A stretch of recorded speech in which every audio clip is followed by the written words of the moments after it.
G'day everybody, my name is Elliot Waters and you're listening to the Dysregulated Podcast. As always, thank you for tuning in. Right, so it's been a little while since I uploaded an episode, yes, I know. And the reason is because things have been a little bit challenging as of late.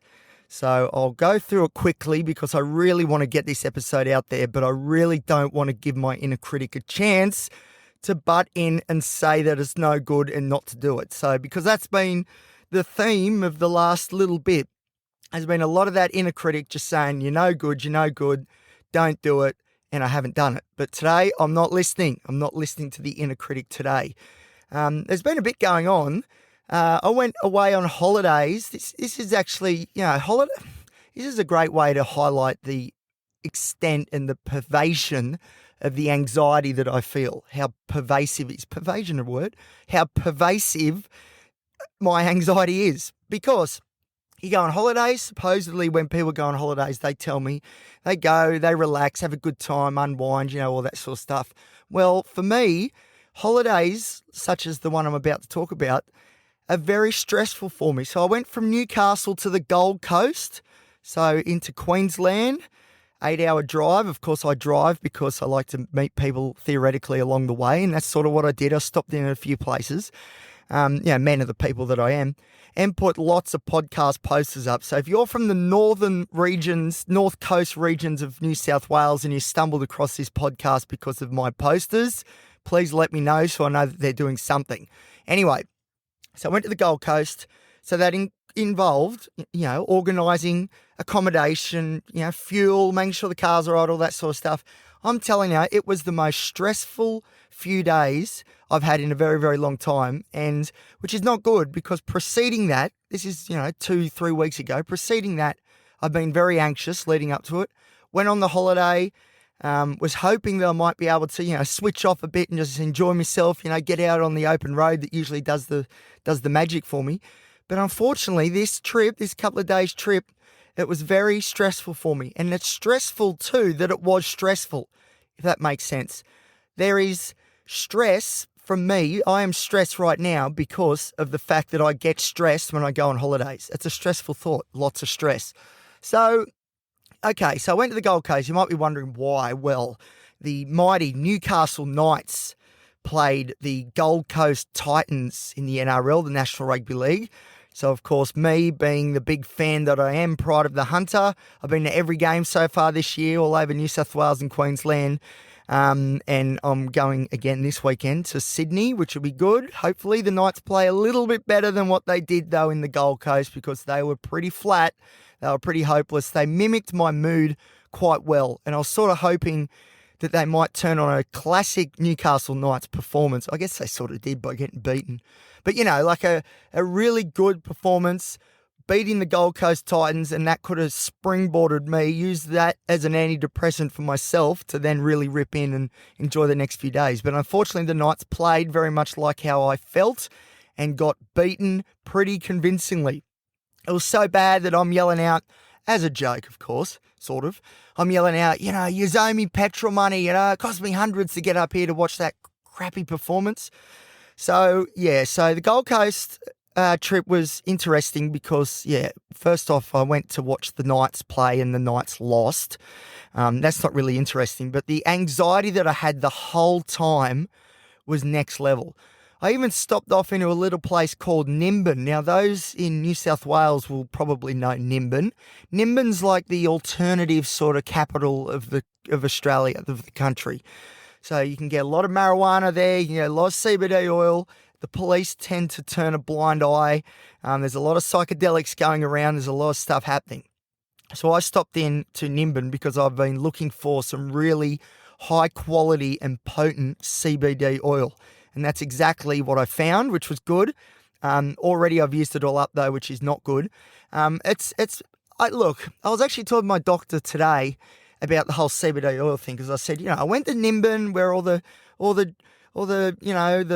hippies are and the druggos are, and first off, I sort of felt pretty welcome there. But I got some CBD oil with the hopes that it would really knock my anxiety into submission. That was the plan because, on the way up, on the drive to the Gold Coast via Nimbin, like I said, I was stressed and anxious. So I thought, oh, well, when I go to Nimbin, I'll get some CBD oil. Then hopefully for the rest of the trip, it'll be all right.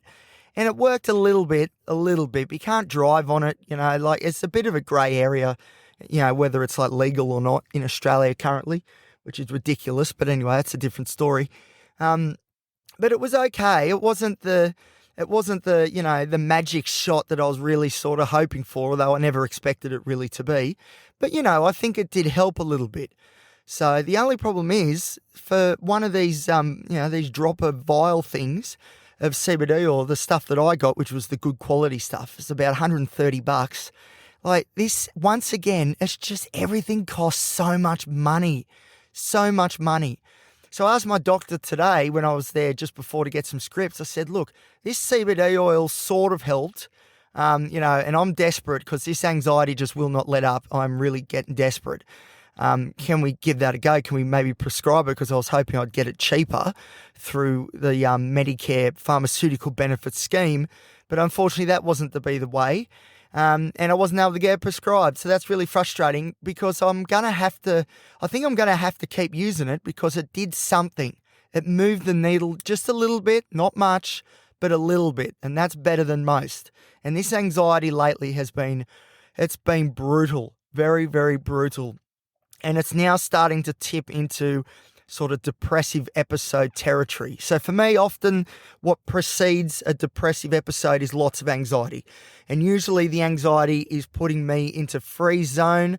I'm not able to do the things that I want to be doing. I feel like a failure because I can't move. I'm so frustrated and agitated. And then all this lack of movement, lack of being able to pursue my goals because I'm frozen stiff, because I'm petrified of everything because of my anxiety. Then I start to get quite depressed because it's like, man, when am I ever going to beat this thing? When am I ever going to achieve the things in life that I want to achieve? When am I going to be able to live life without feeling petrified all the time? Which is also what I said to my doctor. So, it moved the needle a little bit. So that to me says, okay, kava moves the needle a little bit. Still drinking kava. They're not perfect for me. They don't quite do the complete job. Again, I didn't expect them to, but they do move the needle a little bit. These different novel sort of interventions, kava and CBD oil in this case.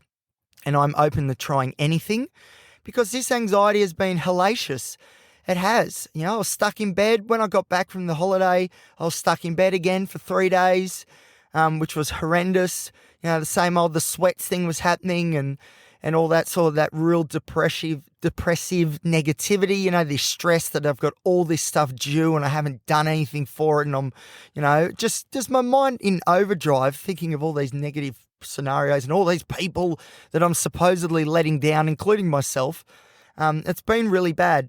And, the reason there hasn't been a podcast episode recently is as a direct result of this anxiety because it's put me in a freeze mode and it's telling me it's the anxiety puts me in a freeze mode, but it emboldens the inner critic. So like the adrenaline, the cortisol, the stress hormones that are floating around fire up my inner critic and my inner critic feeds on it, loves it, and then spits it back at me.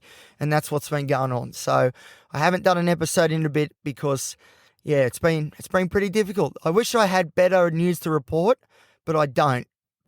So I'm also getting to the point, I know I've spoken about this before, but seriously, like this anxiety's been pretty bad last 2-3 weeks. And for somebody who's on 7 medications, I think it's a bit ridiculous. And that tells me this medication regimen isn't working.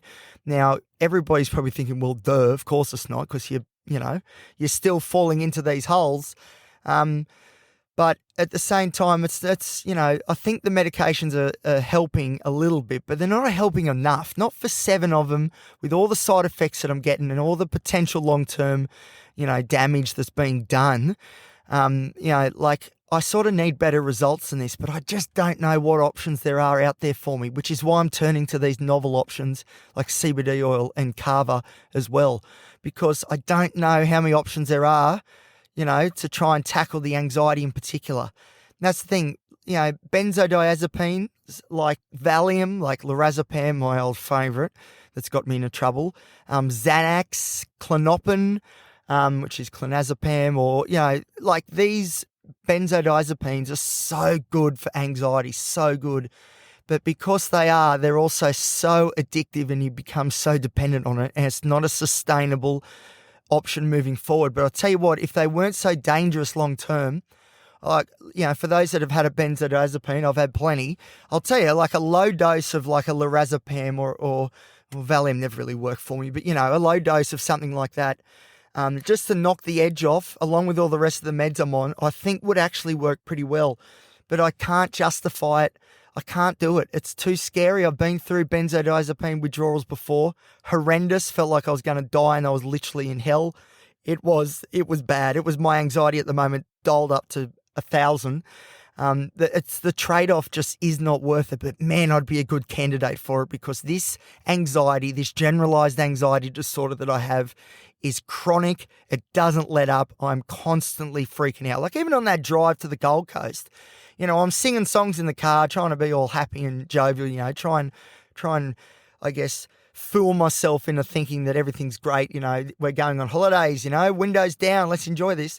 The whole time I'm just picturing myself getting cleaned up by a big truck, a B-double, or a car, T-boning me, or, it's just this constant underlying, negative sort of spiraling that just keeps going and going and going. I get into these obsessive thought loops. This is the OCD that then chips in and does its bit too.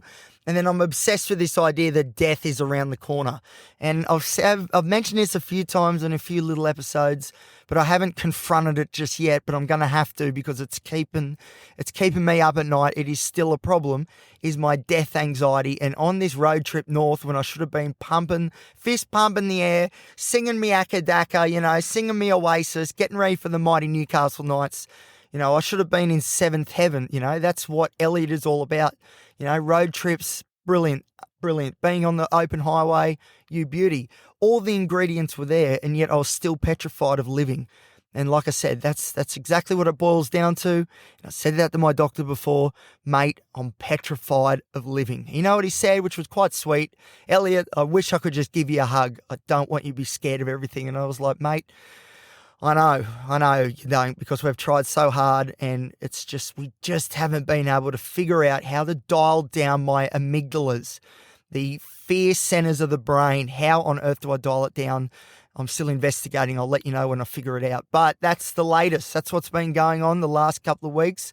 Very anxious, been in the hole a bit. The depressive waves have come in.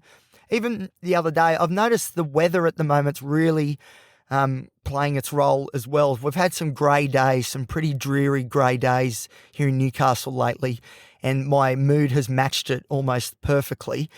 Today, for example, is a little bit better of a day, partly because I left work early to go to the doctors, so early mark, your BLT, but also the sun is shining. Newcastle is looking beautiful. It's looking every bit as God's country as it is God's country here.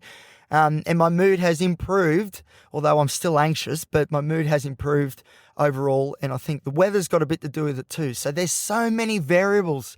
You're probably going, oh, Elliot, man, you're rambling on. There's so many different things, and that's the thing. There are so many different facets, variables, complexities to my mental health presentation. And really, I'm only talking about one disorder here for the most part, which is generalized anxiety disorder. But for you guys that have listened for a while now, I've got much more than just that going on. So yeah, it's been pretty hard. But anyway, not to worry. I'm really happy that this episode's going to be completed. Thank you for sticking around, everybody. I really do appreciate it. Fair income, you have no idea. And I am now going to drive around and put up some more posters here in Newcastle, here in Newey. More posters for the podcast. There is no Telegraph poll that is safe. Everybody in this great city is going to know about the podcast, and I can't wait for you all to listen to the next episodes that are coming. The new DBT Skills Series, or the resumption, I should say, of the DBT Skills Series is continuing. There's a new episode of that dropping soon. And eventually, today's Friday, but eventually I'm going to start doing this Q&A Fridays thing. I reckon that'd be a good way for you guys to be able to, message me and say, hey, I've been thinking about this. What's your opinion on it? What do you reckon? All right, I'll do an episode on it. Let's dive into it so everyone can hear, how maybe my opinion's right or wrong, or maybe it's controversial, or maybe it's not. Maybe we'll learn a few things. That would be pretty cool too. All right, thank you everybody for listening. If you're enjoying the show, please give us a great rating on whatever platform you are using, because it's really good for the algorithm. And you can follow me on Instagram at elliot.t.waters. Send me a message, although I'm hopeless at replying. I swear eventually I will reply. I do reply. I love all the messages. Thank you. And I'll see you next time here on the Dysregulated Podcast.